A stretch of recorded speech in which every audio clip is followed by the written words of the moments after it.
तो चलो अब समझते हैं कॉस्ट ऑफ एक्विजिशन, जिसे हम कहते हैं COA। अब सर अभी मैंने बताया, देखो कॉस्ट ऑफ एक्विजिशन का सिंपली मतलब होता है sir purchase price of asset. मतलब आपने वो कैपिटल एसेट जितने में परचेज करा, उसका सिंपली वो वही बनता है आपका कॉस्ट ऑफ एक्विजिशन। मैंने ये कहा परचेज प्राइस ऑफ एसेट का सिंपली मतलब होता है कॉस्ट ऑफ एक्विजिशन। ये हो गई पहली बात। बट सर जब हम बात करके चलते हैं इनटेंजिबल एसेट की, अब सर मुझे पता है इनटेंजिबल एसेट नॉर्मली दो टाइप के होते हैं। एक होते हैं जो हम परचेज करते हैं, तो जो हमने परचेज करे उसका simply purchase price he cost of acquisition बन के चलेगा, ठीक है। बट एक इंटेंजिबल एसेट होते हैं सर सेल्फ जनरेटेड। इसका सबसे बड़ी एग्जांपल है सर गुडविल, जो हमने परचेज नहीं करा, सिर्फ हमारी बुक्स में खड़ी है, हमें लगता है हमारी हमने अपने आप ही जनरेट कर ली। सेल्फ जनरेटेड गुडविल या फिर सेल्फ जनरेटेड इंटेंजिबल एसेट। तो जब हमने खुद बनाई है तो हमने कोई परचेज प्राइस तो पे करा है नहीं इसको खरीदने के लिए, तो इसलिए ऐसे इंटेंजिबल एसेट की कॉस्ट ऑफ एक्विजिशन भी क्या होती है, निल। ठीक है, बात समझ में आई, समझ में आई। अच्छा, अब सर एक बात समझो, मान लो कोई कैपिटल एसेट है, तो यहाँ मैं इंटेंजिबल एसेट की बात करके नहीं चल रहा हूँ, नॉट इंटेंजिबल एसेट, इनको छोड़ के। सर कोई और कैपिटल एसेट है जो मैंने एक्वायर करा बिफोर 1 अप्रैल 2001। कोई कैपिटल एसेट है जो मैंने एक्वायर करा 1 अप्रैल 2001 से पहले, तो उस केस में जब आप कैपिटल गेन निकालते समय उसकी कॉस्ट ऑफ एक्विजिशन लेते हो, तो आपको ना एक बार जो उसकी फेयर मार्केट वैल्यू है किस दिन 1 अप्रैल 2001 को, उसको कंपेयर करना उसके एक्चुअल प्राइस से, और जो दोनों में हायर हो वो उसकी cost of acquisition banana. I hope it is clear. ये मानो कोई कैपिटल एसेट है जो मैंने एक्वायर करा, खरीद रखा था 1 अप्रैल 2001 से पहले, तो जब मैं कैपिटल गेन कैलकुलेट करते समय उसकी कॉस्ट ऑफ एक्विजिशन लूंगा, तो मैं वहां पे जो उसकी फेयर मार्केट वैल्यू है उन 1 अप्रैल 2001 को कंपेयर करूंगा उसके एक्चुअल प्राइस से, और जो दोनों में हायर होगा वो मेरा कॉस्ट ऑफ एक्विजिशन बनेगा। बट जब ये कैपिटल एसेट कोई इमूवेबल प्रॉपर्टी बन जाए, मींस लैंड बिल्डिंग या बोथ बन जाए, तो इस केस में मैं ऐसी उसकी फेयर मार्केट वैल्यू को नहीं ले सकता। मतलब वहां पे मुझे गवर्नमेंट की वैल्यू को भी देखना पड़ेगा। सिंपली मतलब वहां पे मुझे फेयर मार्केट वैल्यू ऑन 1 अप्रैल 2001 को कंपेयर करना पड़ेगा स्टैम्प ड्यूटी वैल्यू, गवर्नमेंट की वैल्यू ऑन 1 अप्रैल 2001 को, और जो दोनों में कम हो उससे कंपेयर करके चलूंगा एक्चुअल कॉस्ट से, और फिर जो दोनों में हायर हो वो बन के चलेगा मेरा कॉस्ट ऑफ एक्विजिशन। समझ में आ गया सर? बिल्कुल समझ में आ गया। ओके, तो अब चलते हैं अगली बात की तरफ। सर अब अगली बात आती है बोनस शेयर की। अब सर बोनस शेयर की कॉस्ट ऑफ एक्विजिशन कैसे निकालूं? सर बोनस शेयर क्या होते हैं? जो मुझे फ्री में मिलते हैं, यहाँ भी मैं कुछ पैसा नहीं देता, तो इसकी कॉस्ट ऑफ एक्विजिशन क्या बननी चाहिए सर? निल। बट अगर आपने बोनस शेयर खरीद लिए हैं या आपको एक्वायर कर लिए थे बिफोर 1 अप्रैल 2001 से पहले, तो उस केस में आपका फेयर मार्केट वैल्यू होती है नॉर्मली 1 अप्रैल 2001 की। तो इसलिए अगर तो बोनस शेयर एक्वायर कर लिए बिफोर 1 अप्रैल 2001 से पहले, तो उस केस में कॉस्ट ऑफ एक्विजिशन क्या बनेगी? फेयर मार्केट वैल्यू किस दिन की? 1 अप्रैल 2001 की। और अगर उसकी बात करें तो उसके बाद तो मुझे फेयर मार्केट वैल्यू देखनी नहीं, तो वो बन जाएगा nil. I hope it is clear. ठीक है, तो बोनस शेयर का भी मुद्दा सॉल्व हो गया। अब सर अगला मुद्दा आया सर राइट शेयर्स। अब सर राइट शेयर में क्या होता है? देखो कंपनी जो उसके एग्जिस्टिंग शेयर होल्डर होते हैं उन्हें एक अधिकार देती है कि देखो सुनो शेयर होल्डर, हम मार्केट में नए शेयर इशू करने जा रहे हैं, तो अगर तुम चाहो तो ये शेयर पहले तुम खरीद सकते हो एक कम प्राइस पे, मार्केट से कम प्राइस पे। तो share company normally right share खरीदने का अधिकार देती है शेयर होल्डर को। अब शेयर होल्डर के पास दो रास्ते होते हैं, या तो वो शेयर खुद खरीद ले या वो ये अधिकार किसी और को आगे बेच दे।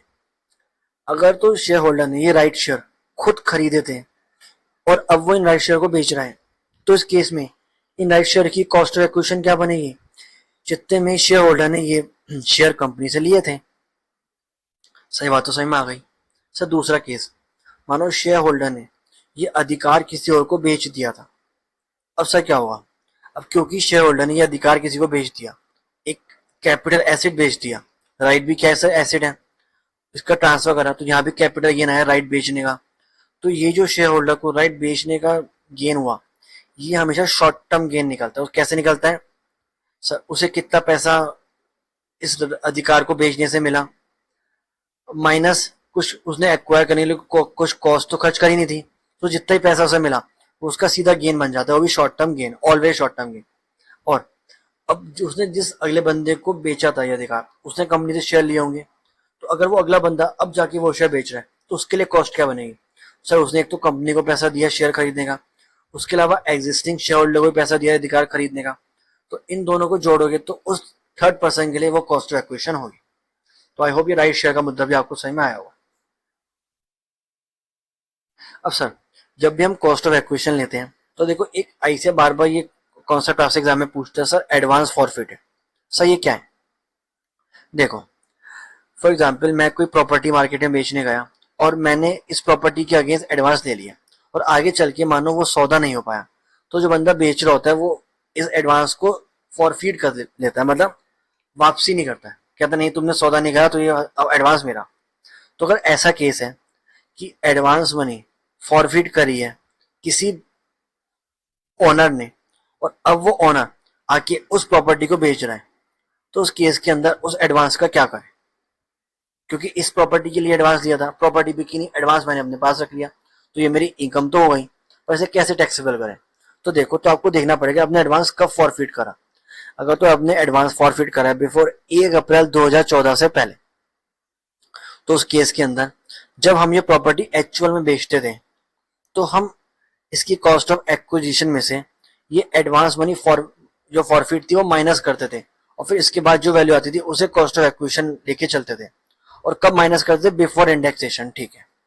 और अगर हमने एडवांस फॉरफिट करा है 1 अप्रैल 2014 के बाद या फिर ऑन और आफ्टर, तो उस केस में जिस साल फॉरफिट करोगे सर उसी साल आपकी इनकम फ्रॉम अदर सोर्सेज बन जाएगी, ठीक है। तो यहाँ गवर्नमेंट ने सिंपली क्या करा, पहले क्या था कि एडवांस मनी इनकम तो बहुत जल्दी आती थी, बट हम इस गवर्नमेंट टैक्स कब लेती थी? जब प्रॉपर्टी आगे बिकी, तो इसकी जो गवर्नमेंट को पैसा बहुत सारा बाद मिलता था, पर गवर्नमेंट ने कहा नहीं यार, अब जिस साल फॉरफिट करो उसी साल हमें इस पर टैक्स दो, बात खत्म करो, ठीक है। तो ये मुद्दा आता है जब हम कॉस्ट ऑफ एक्विजिशन लेते हैं। तो आई होप आपको यहाँ तक समझ में आया होगा। अब समझते हैं कॉस्ट ऑफ इम्प्रूवमेंट। सर पहली बात तो कॉस्ट ऑफ इम्प्रूवमेंट का सिंपली मतलब क्या होता है? तो देखो cost of improvement simply mean जो हमने अमाउंट खर्च करी for improvement in capital asset या फिर for value addition in capital asset. तो जो भी हमने कैपिटल एसेट को खरीदने के बाद उसकी वैल्यू इंक्रीज करने के लिए खर्चा करा, वो होता है sir cost of improvement. For example sir मैंने एक घर खरीदा जिसमें सिर्फ एक फ्लोर थी, अब आगे चल के मैंने उसमें एक फ्लोर और बना दी, तो ये मैंने जो एक फ्लोर एक्स्ट्रा बढ़ा के क्या करा, मैंने इस घर की वैल्यू बढ़ा दी। तो ये जो मैंने एक फ्लोर एक्स्ट्रा बढ़ाने में खर्चा करा, ये बनेगा मेरा इस घर के लिए कॉस्ट ऑफ इम्प्रूवमेंट, ठीक है। तो ये होता है कॉस्ट ऑफ इम्प्रूवमेंट का सिंपली मतलब।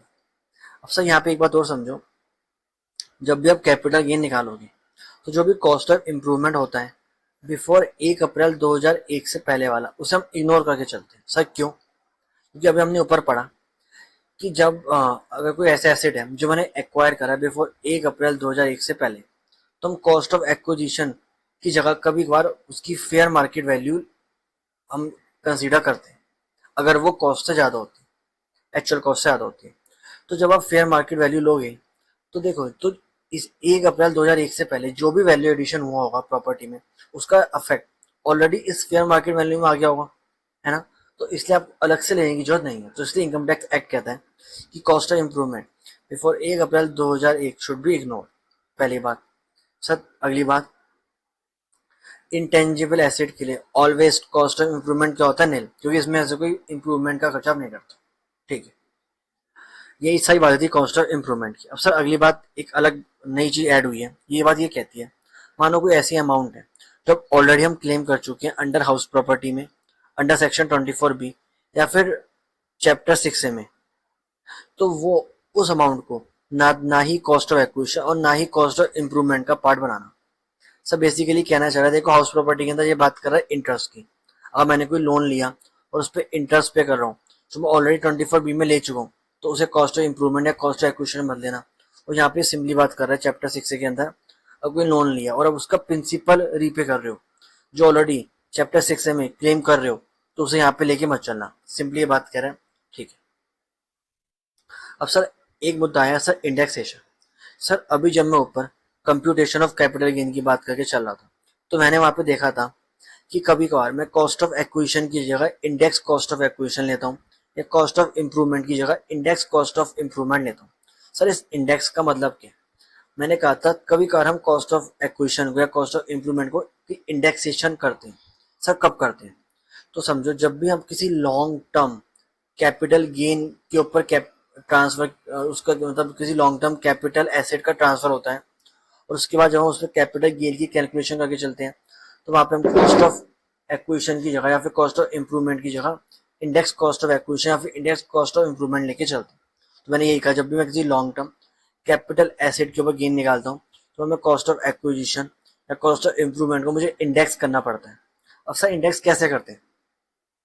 देखो सिंपली मतलब होता है, पहले यहाँ पे लो कॉस्ट ऑफ एक्विजिशन या कॉस्ट ऑफ इम्प्रूवमेंट, इसको मल्टीप्लाई करो CII से, किस साल का, जिस साल आप ट्रांसफर कर रहे हो, और फिर डिवाइड करो जिस साल आपने एसेट लिया, या फिर 2001-2 का CII जो भी दोनों से पहले है। अगर आपने 2001 या 1 अप्रैल 2001 से पहले लिया था, तो उस केस में CII कब का लोगे? 2001-2 का। और अगर उसके बाद लिया था तो फिर एक्विजिशन ईयर का लोगे। अब सर CII का मतलब क्या है? इसका मतलब कॉस्ट इन्फ्लेशन इंडेक्स, जो गवर्नमेंट हर साल के लिए इशू करती है, और गवर्नमेंट इशू करती है 2001-2 से चालू करा था, तो इससे पहले का हमारे पास नहीं है। तो अगर इससे पहले का एसेट है तो हम इसलिए जो सबसे पुराना है 1-2 उसका ही लेके चलते हैं। और सर ये आपको नॉर्मली गिवन होता है कॉस्ट इन्फ्लेशन इंडेक्स, तो आपको कुछ नहीं करना है, क्वेश्चन में गिवन होगा। और आपको अगर लॉन्ग टर्म की बात है तो आपको कॉस्ट एक्विजिशन या फिर कॉस्ट ऑफ इंप्रूवमेंट इंडेक्स कर देंगे। कैसे करनी है हम ऑलरेडी कवर करा। कैसे लेनी है? यहाँ पे लेनी है कॉस्ट, मल्टीप्लाई करना है CII जिस साल एक्चुअल प्रॉफिट ट्रांसफर कर रहे हो, और डिवाइड करना है जिस साल प्रॉपर्टी ली थी उस साल की CII से। तो इस तरह हम कॉस्ट ऑफ एक्विजिशन को या फिर कॉस्ट ऑफ इंप्रूवमेंट को इंडेक्स करके चलते हैं। सर इसके अलावा अब इंडेक्सेशन कुछ एसेट पर अलाउ नहीं होता है। सर कौन कौन से एसेट? पहला डिवेंचर्स, बॉन्ड या फिर long term capital gain under section 112A जो आगे भी पढ़ेंगे। इन 3 एसेट के ऊपर सर इंडेक्सेशन अलाउड नहीं होता। बट मैं क्या, देखो नॉर्मली बॉन्ड्स के ऊपर नहीं होता है, बट 2 बॉन्ड्स के ऊपर हो जाता है सर, कॉस्ट इन्फ्लेशन इंडेक्स या फिर गोल्ड बॉन्ड्स। इन दोनों बॉन्ड्स के ऊपर हो जाता है, नॉर्मली बॉन्ड्स के ऊपर नहीं होता, सिर्फ इन 2 बॉन्ड्स के ऊपर ही होता है। अब देखो ये पॉइंट ना MCQ के लिए थोड़ा इंपॉर्टेंट हो जाता है, तो ध्यान रखना कि इन 3 एसेट पे नहीं मिलता है, बट चाहे लॉन्ग टर्म कैपिटल गेन हो 112A वाला, डिवेंचर या फिर बॉन्ड हो, बट इन 2 बॉन्ड्स में मिल जाता है। ठीक है, आई होप इट इज क्लियर।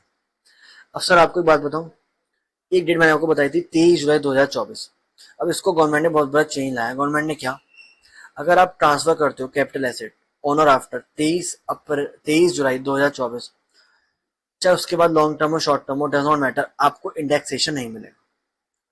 हाँ मतलब अगर ट्रांसफर करा 23 जुलाई 2024 से पहले, तभी इंडेक्सेशन का कॉन्सेप्ट है, और उसके बाद करा तो अब इंडेक्सेशन मिलता ही नहीं।